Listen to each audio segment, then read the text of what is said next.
어떤 소문은 한순간에 도시를 뒤덮고 어떤 영상은 단 몇 초 만에 사람들의 심장 박동을 바꿔놓습니다. 2026년 2월의 마지막 주말로 향하던 그 무렵 중국 안팎의 온라인 공간에는 이상할 만큼 비슷한 장면들이 연속으로 올라오기 시작했습니다. 밤하늘을 찢듯 치솟는 화염, 거칠게 번지는 검은 연기, 멀리서 웅성거리는 사람들, 그리고 화면 밖에서 들린다고 주장되는 딱딱 터지는 소리. 누군가는 그것을 폭발이라고 불렀고 누군가는 총성이라고 단정했으며 또 누군가는 단순한 사고라고 말했습니다. 문제는 이 모든 장면이 하나의 점이 아니라 여러 점에서 동시에 나타났다는 인상, 그리고 공식 발표가 거의 보이지 않는다는 불편한 공백이었습니다. 그러나 바로 여기에서부터 우리는 걸음을 늦춰야 합니다. 영상이 많다고 해서 진실이 자동으로 늘어나는 것은 아닙니다. 오히려 위기 상황에서 가장 먼저 커지는 것은 확신입니다. 확신은 빠르게 퍼지고 사람은 확신을 따라 움직입니다. 그래서 지금 필요한 것은 결론이 아니라 관찰입니다. 특히 이 이슈가 중국의 핵심 권력, 즉 군과 보안 시스템의 관계를 건드린다는 이야기로 연결될 때는 더욱 그렇습니다. 온라인에서 오가는 주장들 가운데 일부는 중난하이 방향에서 총성이 들렸다는 말까지 포함하고 있습니다. 하지만 우리는 여기서 단정하지 않습니다. 확인되지 않은 정보는 확인되지 않은 정보로 남겨둔 채 왜 이런 소문이 생기고 어떤 방식으로 증폭되는지부터 차분히 들여다봐야 합니다. 가장 먼저 사람들의 시선을 붙잡은 것은 지역 곳곳에서 보고되었다는 폭발과 화재의 연쇄입니다. 거론되는 지명은 한두 곳이 아닙니다. 허베이성 스자적과 바오딩 인근, 산둥성 쯔보와 허쩌 일대, 그리고 후베이성 우한. 이 지명들은 각기 다른 이유로 민감하다는 설명과 함께 소비됩니다. 어떤 곳은 수도권과 가깝다는 점 때문에, 어떤 곳은 군 관련 시설이 있다는 소문 때문에, 또 어떤 곳은 과거 대형 사고 사례가 있다는 기억 때문에 사람들의 상상력을 자극합니다. 여기서 중요한 것은 어디에서 무엇이 있었다가 아니라 왜 사람들은 그것을 한 방향으로 해석하려 하는가입니다. 이 해석을 한 방향으로 끌고 가는 연결고리는 특정 인물들의 이름입니다. 시진핑, 펑리위안, 장유샤, 류절리, 리차오밍, 스타이펑, 차이치, 왕샤오모. 이 이름들이 한 문장 안에 묶이는 순간 단순한 화재나 폭발도 곧바로 권력 투쟁의 장면으로 변환됩니다. 특히 장유샤와 류절리의 신상에 이상이 생겼다는 식의 이야기가 온라인에서 떠돌 때 일부 사람들은 그 이후 군대가 침묵한다, 군령이 제대로 집행되지 않는다 같은 서사를 덧붙입니다. 그리고 그 다음 단계에서 국가안전부 같은 정보기관이 군사기지에 대해 파괴 공작을 벌였다는 주장까지 이어집니다. 다시 말하지만 이것은 주장입니다. 사실로 확인된 것이 아니라 소문이 소문을 낳는 전형적인 방식입니다. 하지만 바로 그 전형성 때문에 우리는 더더욱 구조를 읽어낼 필요가 있습니다. 이 구조는 대체로 세 단계로 작동합니다. 첫째, 눈에 보이는 사건이 등장합니다. 불길, 연기, 폭음. 둘째, 사건의 의미가 즉시 정치적으로 번역됩니다. 군 관련, 충돌, 총성 같은 단어가 붙습니다. 셋째, 그 번역을 뒷받침하는 듯한 인물 이름과 권력기관의 조합이 투입됩니다. 시진핑이 국가안전부를 이용해 군을 압박한다. 차이치의 경호체계와 왕샤오책의 공안체계가 맞부딪혔다. 군대가 반발한다. 같은 문장들이 등장하면서 모든 사건은 하나의 거대한 내러티브로 묶입니다. 이때 중국 군대라는 표현은 단지 조직이 아니라 거대한 침묵의 덩어리로 그려지며 그 침묵이 곧 메시지로 해석됩니다. 하지만 영상과 소문을 다룰 때 가장 위험한 함정은 감각의 확정입니다. 예를 들어 어떤 영상에서 딱딱 터지는 소리가 들렸다고 합시다. 그것이 총성인지, 폭죽인지, 전기 설비가 터지는 소리인지, 혹은 단순히 주변 소음이 증폭된 것인지 영상만으로 단정하기는 어렵습니다. 어떤 영상에서는 화재 현장인데도 소방차 사이렌이 들리지 않는다는 점이 강조되기도 합니다. 이 역시 흥미로운 관찰 포인트일 수는 있지만 결론을 대신할 수는 없습니다. 지역에 따라 사이렌이 들리지 않았을 수도 있고 촬영 위치가 멀었을 수도 있으며 소리가 다른 방향으로 분산됐을 수도 있습니다. 우리는 없다는 사실을 의도적 은폐로 바꾸기 전에 가능한 설명들을 먼저 세어봐야 합니다. 이것이 확인되지 않은 정보가 만들어내는 공포를 낮추는 가장 현실적인 방법입니다. 그래서 여기서부터는 확인되지 않은 사건을 다룰 때 적용할 수 있는 간단한 점검 틀을 제시해 보겠습니다. 첫째, 시간과 장소가 구체적인가? 날짜와 시각, 도로명이나 인근 시설 같은 단서가 있는가? 둘째, 현장의 맥락이 보이는가? 인파가 통제되는지, 도로가 차단됐는지, 구조 인력이 어떤 형태로 등장하는지. 셋째, 사건 이후의 흔적이 있는가? 지역 공지, 교통 통제 안내, 정전 여부, 주변 건물의 피해 같은 2차 정보가 이어지는가? 넷째, 영상 속 말과 영상 속 장면을 분리할 수 있는가? 사람들이 군대가 왔다고 말해도 실제로 군용 차량이 보이는지 혹은 단지 그렇게 보인다는 감상인지 구분해야 합니다. 다섯째, 동일한 사건을 다른 각도에서 촬영한 자료가 존재하는가? 단 하나의 영상만 존재할수록 우리는 더 조심해야 합니다. 이 점검은 결론을 내리기 위한 도구가 아니라 속도를 늦추기 위한 장치입니다. 왜냐하면 현재 돌아다니는 이야기들의 중심에는 결국 중국 군대와 시진핑 체제의 보안 시스템이 정면으로 충돌했다는 거대한 가정이 놓여 있기 때문입니다. 그 가정이 사실이라면 국제적 파장은 엄청날 것이고, 사실이 아니라면 왜 이런 서사가 이렇게 넓게 확산되는지 자체가 또 다른 중요한 질문이 됩니다. 특히 장유샤와 류전리, 리차오밍, 차이치, 왕샤오염 같은 이름이 반복적으로 소비되는 현상은 단순한 사건 보도가 아니라 권력 지도를 놓고 벌어지는 해석, 전쟁의 양상을 봅니다. 그리고 그 해석 전쟁은 종종 수도라는 단어에서 최고조로 치닫습니다. 베이징에서 총성이 들렸다, 중난하이 주변이 소란하다 같은 문장은 단지 지명을 말하는 것이 아니라 권력의 심장부를 겨냥한 상징적 이미지입니다. 이 문장이 확산되는 순간 사람들은 더 이상 개별 지역의 화재나 폭발을 보지 않습니다. 그들은 하나의 그림을 보게 됩니다. 그러나 그림은 언제나 화가의 손을 거칩니다. 우리는 그 손이 무엇을 강조하고 무엇을 지우는지 살펴야 합니다. 이 작업을 건너뛰면 우리는 사실을 추적하는 것이 아니라 감정에 끌려가게 됩니다.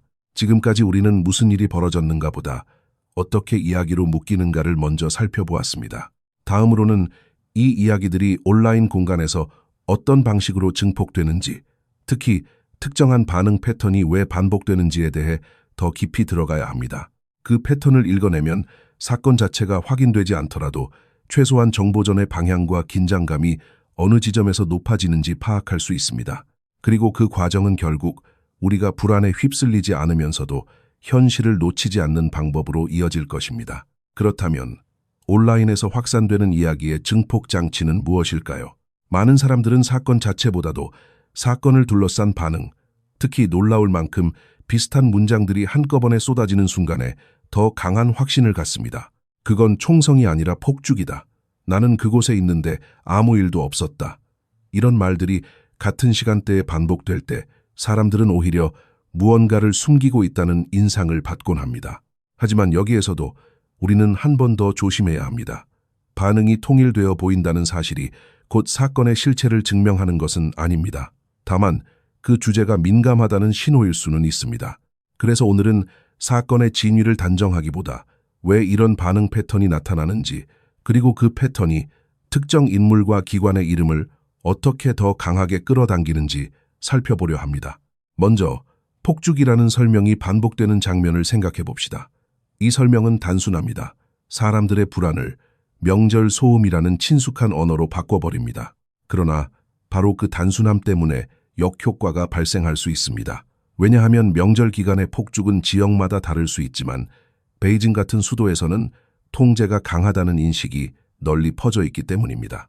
만약 어떤 사람들에게 베이징에서 크게 들린 소리도 폭죽이라고 설명한다면 그 설명이 설득력을 얻기 위해서는 그날 베이징에서 폭죽이 가능했다는 또 다른 전제가 필요해집니다. 그 전제가 흔들리면 사람들은 곧바로 폭죽이라는 해명이 오히려 이상하다고 느낍니다. 여기서 중요한 것은 폭죽이었느냐 아니냐가 아니라 해명 방식이 사람들의 경험과 충돌할 때 어떤 감정이 생겨나는가입니다. 경험과 충돌하는 해명은 때로 사실 여부와 무관하게 불신을 증폭시킵니다. 다음으로 나는 거기 있었는데 아무것도 못 봤다는 문장도 비슷한 기능을 합니다. 이 문장은 사건을 삭제하려는 시도처럼 보이지만 동시에 사람들에게 그렇다면 왜 이렇게 많은 영상이 돌아다니지? 라는 질문을 남깁니다. 특히 동일한 패턴의 문장이 여러 지명에 붙어 반복될 때 사람들은 그것을 우연으로 보지 않습니다. 하지만 우리는 여기서도 가능성을 나눠야 합니다. 실제로 아무것도 못 본 사람들이 있을 수 있습니다. 동시에 조직적으로 같은 문장이 배포될 수도 있습니다. 또 그 사이 어딘가에 자발적 모방이 있을 수도 있습니다. 결국 우리가 확실히 말할 수 있는 것은 하나뿐입니다. 어떤 형태로든 이 주제는 온라인 공간에서 관리되고 있다는 인상을 낳을 만큼 민감하게 다뤄지고 있다는 점입니다. 그리고 민감한 주제일수록 사람들은 더 빨리 특정 이름을 꺼내듭니다. 그 이름들의 중심에는 여전히 시진핑이 있습니다. 시진핑이 실제로 무엇을 했는지, 어떤 지시가 있었는지는 여기서 확인할 수 없습니다. 다만 온라인 내러티브는 시진핑을 보안 시스템을 통해 군을 억누르는 인물로 그립니다. 그 보안 시스템의 상징으로는 국가안전부 같은 정보기관이 언급되고 수도의 질서와 경호를 상징하는 이름으로는 차이치가 거론됩니다. 그리고 공안과 특수 임무를 상징하는 이름으로 왕샤오툼이 붙습니다. 이 조합은 하나의 서사를 완성합니다. 칼을 쥔 체계가 총을 쥔 체계를 압박한다. 여기서 총을 쥔 체계는 중국 군대, 더 정확히 말해 군대 내부의 특정 지휘 라인으로 상상됩니다. 이 상상 속에서 장유샤와 류절리는 결정적 연결고리로 등장합니다. 두 사람이 권력의 핵심에서 흔들렸다는 식의 소문은 그 자체로 군 내부의 균열을 상징하는 소재가 되기 쉽습니다. 어떤 이야기에서는 두 사람이 회의에 나타나지 않았고 그 시점과 맞물려 우한에서 대형 폭발이 있었다고 말합니다. 하지만 우리는 이 연결을 사실로 받아들이지 않습니다. 시간대가 겹친다는 이유만으로 인과관계를 만들면 세상은 너무 쉽게 설명된 것처럼 보이기 때문입니다. 다만 이런 연결이 반복될수록 사람들의 머릿속에서 하나의 지도가 그려진다는 점은 관찰할 가치가 있습니다. 그 지도는 군 내부에서 누군가가 움직이고 있다, 흐른 방향으로 채색됩니다. 그리고 그 지도에서 리차오밍은 특이한 방식으로 묘사됩니다. 온라인에서 떠도는 이야기들은 리차오밍을 단순한 군인의 이미지로만 다루지 않습니다. 글을 쓰는 장군이라는 수식어가 붙고 문학적 감수성이 있는 인물로 그려집니다. 이런 서술은 실제 사실 여부와 별개로 시청자에게 한 가지 환상을 심어줍니다.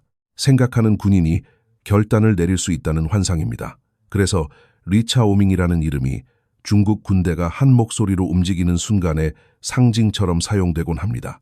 하지만 현실은 대체로 그렇게 단순하지 않습니다.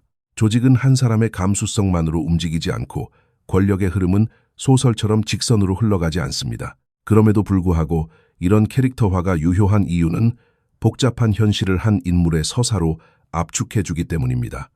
사람들은 압축된 이야기를 소비하기 쉽습니다. 여기에 스타이펑의 이름이 등장하면 이야기의 무게는 다시 회의와 결정의 순간으로 쏠립니다. 누가 참석했고 누가 결석했는지, 누가 침묵하고 누가 말을 했는지 같은 요소는 외부에서 확인하기 어려울수록 더 큰 상상력을 부릅니다. 그래서 어떤 사람들은 결석이 곧 사건이라고 말합니다. 하지만 결석은 결석일 뿐입니다. 의미는 나중에 덧칠됩니다. 이 덧칠의 과정이 바로 정보전이 작동하는 지점입니다.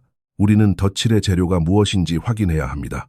그것이 사진인지, 영상인지, 또는 댓글인지, 혹은 특정 매체의 보도인지 말입니다.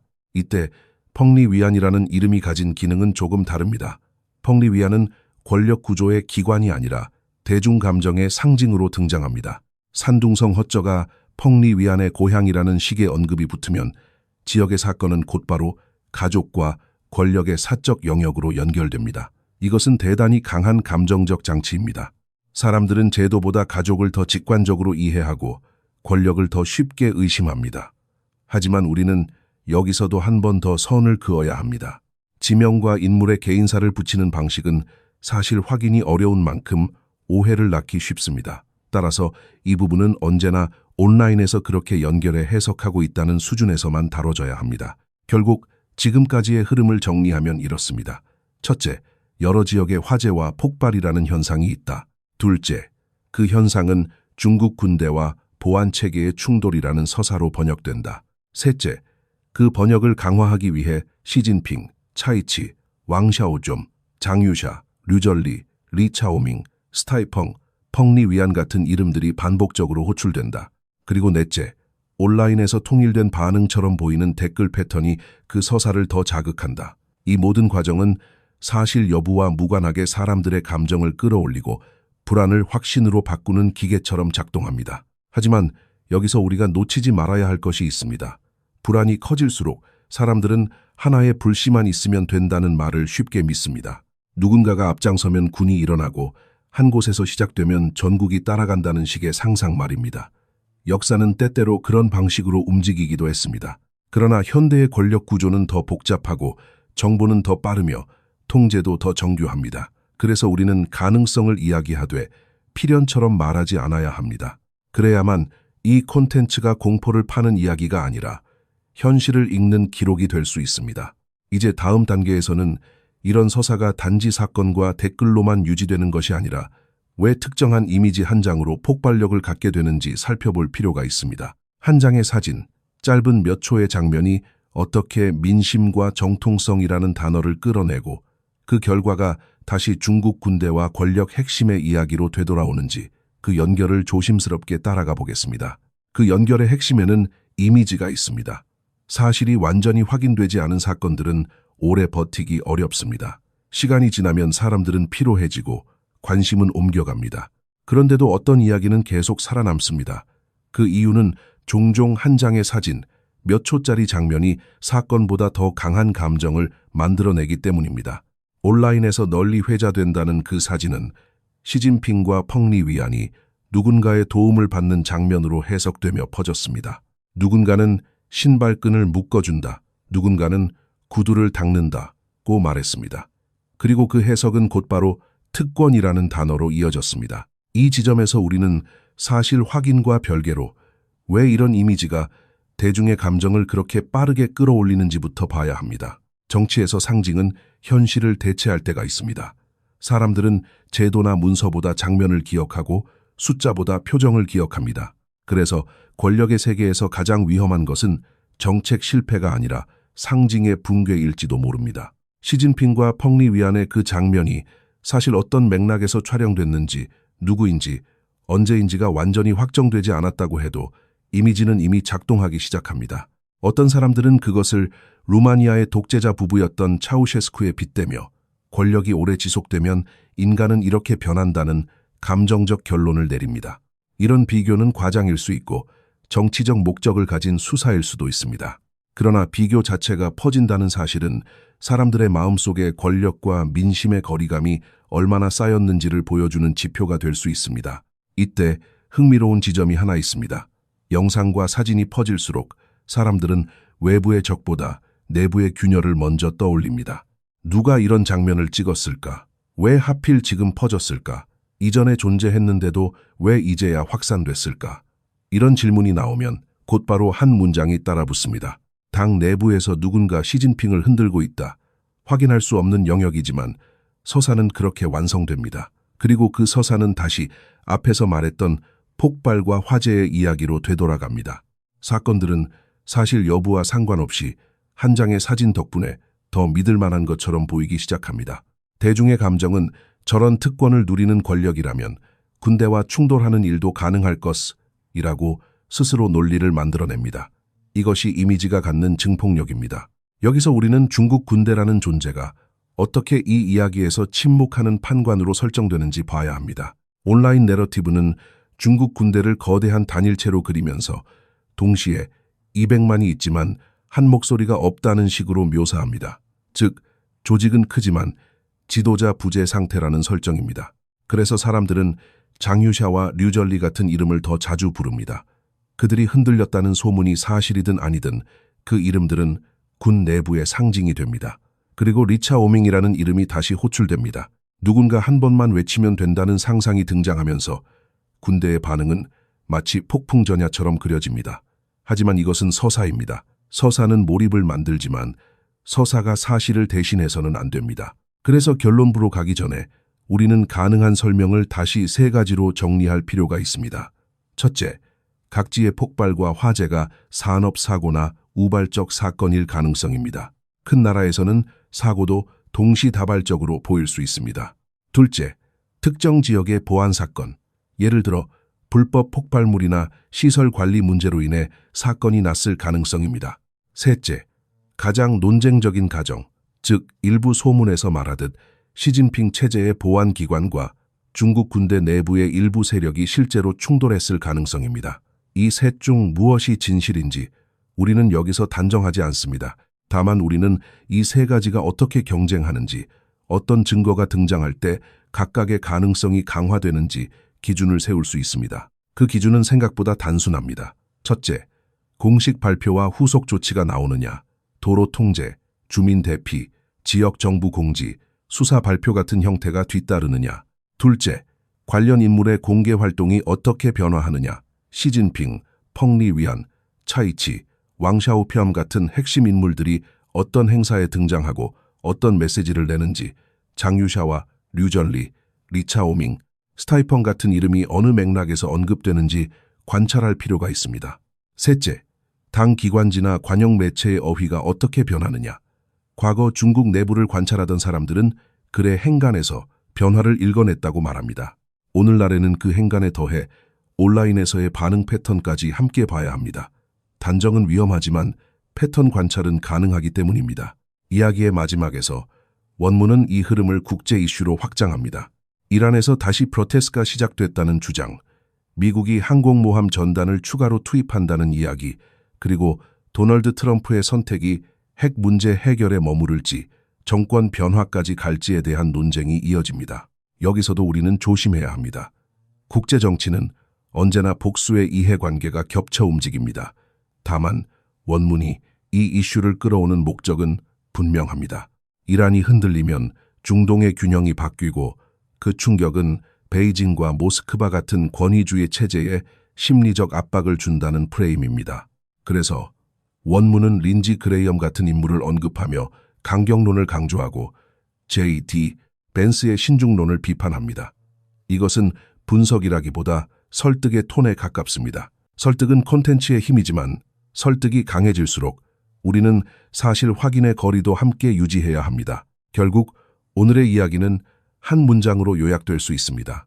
확인되지 않은 사건은 소문으로 시작하지만 소문이 오래 살아남는 순간에는 언제나 상징이 끼어든다. 폭발과 화재의 영상이든 댓글에 통일된 문장이든 시진핑과 펑리 위안의 사진이든 장유샤와 류전리, 리차오밍, 차이치, 왕샤오평 같은 이름이든 그것들은 모두 사람들의 불안을 한 방향으로 모으는 장치입니다. 우리가 할 일은 그 장치에 끌려가 결론을 내리는 것이 아니라 장치를 분해하며 현실을 읽는 것입니다. 그래서 마지막으로 세 가지를 남기고 싶습니다. 첫째, 한 개의 영상으로 결론을 만들지 마십시오. 둘째, 확인되지 않은 정보에는 반드시 확인되지 않았다는 표시를 붙이십시오. 셋째, 가장 중요한 변화는 언제나 공식적인 신호로 드러납니다. 인물의 공개 행보, 문서와 발표, 매체의 어휘 변화, 그리고 중국 군대의 조직적 메시지, 이 네 가지가 함께 움직일 때 우리는 비로소 한 걸음 더 가까이 갈 수 있습니다. 그때까지는 냉정함이 생존입니다. 그리고 냉정함이야말로 혼란의 시대의 가장 강한 무기입니다.